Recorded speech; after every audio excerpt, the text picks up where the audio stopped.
এটার যখন আমি অ্যান্সারটা বের করবো না, তোমরা বলবে দাদা এরকমও হয়। হ্যাঁ, জিআইতে এরকমও হয়। চলো তাহলে দেখি এখানে কি দিয়েছে। 10 multiply 25 is equal to 8, 13 into 25 is equal to 11, তবে 21 ইন্টু 11 ইজ ইকুয়াল টু কত? তো কী করে করবো দাদা? এটা যদি 10 থেকে যদি 25কে গুণ করি তাহলে তো 250 অনেক বড় হয়ে যাচ্ছে। কী করে আসলো? চলো এটা আমি দেখাচ্ছি। 10 গুণ 25 সমান সমান 8, তাই তো? যদি আমি এখানে এই গুণটাকে প্লাস করে দিই, জিআই যে কোনো কিছু হয়, হ্যাঁ, এখানটা এই দুটো সংখ্যার মধ্যেও প্লাস করে দিই, এটার মধ্যেও প্লাস করি, তাহলে দেখি কত আসে। 0 আর 1 যোগ করলে 1, প্লাস 2 আর 5 যোগ করলে 7 সমান সমান 8। এটা আসলো 8 সমান সমান 8। দেখো তো আসলো কিনা। ঠিক আছে, একটা না কোনোভাবে মিলে গেল। দ্বিতীয়টা দেখি করে দাদা কি করে আসে কিনা। দ্বিতীয়টা দেখলাম 13 মানে 1 প্লাস 3, 13 ইন্টু মানেও প্লাস 2 প্লাস 5 সমান সমান 11। দেখি তো এটা আসে কিনা দাদা। 1 আর 3 4 যোগ 5 আর 2 7 সমান সমান 11।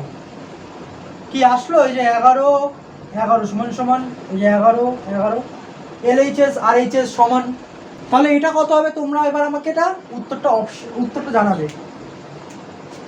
এই যে 3 2 যোগ করলাম 5, এই যে অ্যান্সার। আর একটা জিআই নিয়ে আসলাম একই টাইপের। তোমরা যদি বলো দাদা এই টাইপটাও হয়, তাহলে আমি বলবো পরীক্ষায় হ্যাঁ, পরীক্ষায় এই টাইপটাও হয়।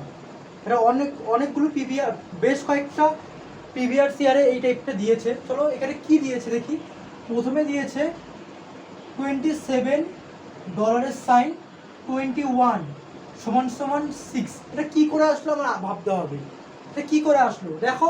আমি যদি এটাকে প্লাস করি, এটাকে প্লাস করি, আর এটা যদি মাইনাস করি তাহলে আসে কিনা। 7 আর 2 9 মাইনাস 2 একে 3 সমান সমান 6 আসলো, মিললো এটা। এবার এটাকে দেখি তো।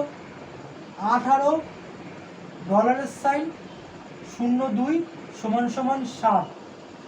এটা দেখি তো কি করলাম, এটাকে প্লাস আর এটাকে মাইনাস। 8 আর একে 9 মাইনাস 2 সমান সমান 7 আসলো। তাহলে এবার ওপরেরটা যেটা রয়েছে এটাকে যদি করো, এটা তোমরা করবে, হ্যাঁ, কত হলো 6 মাইনাস এটা কত হলো 5, কত উত্তর আসবে? এই যে এক অ্যান্সার।